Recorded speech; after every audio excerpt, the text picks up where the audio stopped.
தென்காசி சாரல் கூட நீ இல்லாமல் வைகாசி வெயில் போல வாட்டுதே.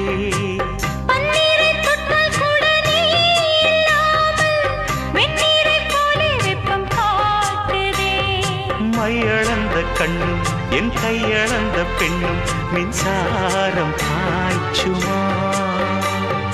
கல்லிருக்கும் கிண்ணம் என்னுள் இருக்கும் வண்ணம் உன் பார்வை பார்க்குமா. பக்கம் வா பள்ளி பாடம் சொல்லவா. அப்பப்பா தப்பப்பா இது முதல் இரவா. சொல்லவா ஒரு காதல் கதை. சொந்தம் நீ அல்லவா உயிர் வாழும் வரை.